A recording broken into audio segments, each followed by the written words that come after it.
Hi everyone, my name is Lindsay Blick, and I would just like to take a couple minutes to talk about the dolphin species with you. They are one of my favorite animals in the entire world, and I just think they're so magnificent and intelligent and just amazing all around, and I don't think that they should be kept in captivity for those reasons. So I would like to go ahead and get you to imagine yourself in a pool of water, but not just any pool, a very small pool of water, a tank in an aquarium. You're in this pool attempting to swim, only this time, instead of moving your arms over your head and your legs up and down, you're only moving your lower half up and down, so like this. Under normal circumstances, you would swim up to 100 miles a day. That's a lot of miles. Only now you're being forced to swim the circumference, of 1,900 times in one day just to swim the distance you're used to. That's terrible. That's like keeping us locked in a closet every day and never being able to see the sunlight or being able to get up and exercise our legs and stretch our legs like we're used to. I mean, that's horrible. So if you haven't guessed already, you're a dolphin living in captivity. Not very fun. Dolphins are unique creatures that possess numerous abilities, such as intelligence, communications, and different types of behavioral skills. And almost all of these are just communications skills and, intelligence, just like we as people have. So they kind of resemble us a lot in some ways, and when it comes to abilities and being smart and stuff. So they are up there, they're on our level. Dolphins are very intelligent creatures, as I was saying. In fact, when humans when they measure intelligence applied to other species, dolphins came in just behind humans. I think that's telling you something right there. According to new research, that's what they're saying, is that on a scale, dolphins are right behind us when it comes to brain power. So that's a pretty big deal.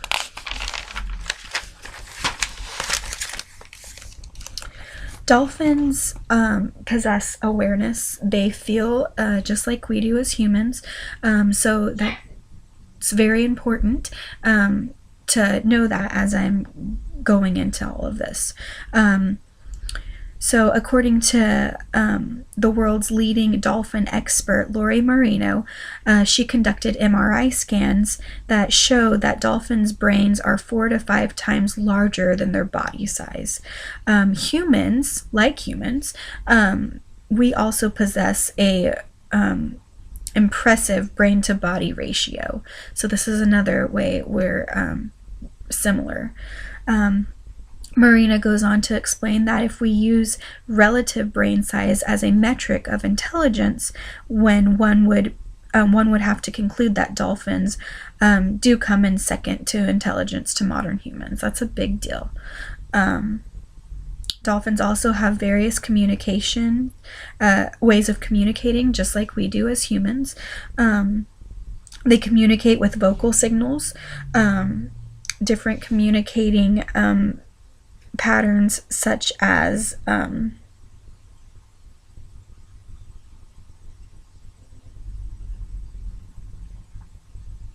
vocal signals, non-vocal cues, and vocal cues. Sorry, I kind of lost my place there. Anyways, so as far as vocal signals go, they use pure tones such as whistles, chirps, screams. We've all heard dolphins do their chirps and screams. And then they are also, another thing that makes them a lot like us is their vocal mimics. They can mimic us. So if we were to whistle a sound at them or something like that, they would be able to mimic it. That just goes to show how intelligent they are right there. They're on our level on intelligence, and that's a big deal. So they have feelings just as we do, and yeah, so huge deal. Another way of communicating that they do are visual cues, such as tail slaps, jaw claps, and cuffs. Cuffs are when they come to the surface and they exhale rapidly, and then tail flaps are when they hit their tails on the top of the water, and they use that as signaling. Another form of communication. That's how they communicate. Behavioral skills, such as just moods, different types of moods, which is something else that humans have. We have our mood swings, and we, you can tell when we're sad or mad or something like that. And it's the same way with dolphins. They can communicate those different behaviors. So you can tell when something's wrong with them.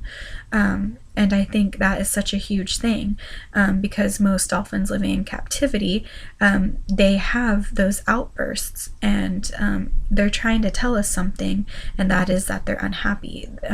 This is why they have their outbursts. It's how they're communicating to us that they are unhappy. So I think that's another really huge thing. So yeah, they have a lot of human-like tendencies, and this is why I don't think that they should be kept in captivity, just because they are so intelligent.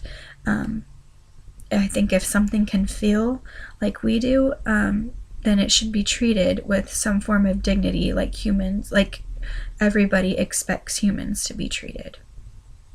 So I'd like you to go ahead and imagine yourself in a huge pool of water again. Only this time, it's not just any pool, it's the ocean, the biggest pool of all. And again, instead of moving your arms up and down, you're moving your arms up and down over your head, and your legs up and down. You're only moving your lower half again. And instead of swimming around in a circle all day, you're jumping in waves and playing in waves, and you come up for breaths just every once in a while, and you're able to do what you want. If you haven't guessed, you are a bottlenose dolphin, free in the wild, which is where every dolphin should be, in my opinion. So yeah, that's what I think about that situation. Dolphins are incredible creatures, incredibly smart, and they are compared to humans in, more ways than one. And I guess my point is that we are expected to treat each other with a certain kind of dignity, and we are intelligently smart creatures as well. Then dolphins should be treated with that same dignity. So that's all I have for you. I hope you enjoyed my speech, and I guess I'll see you later. Bye.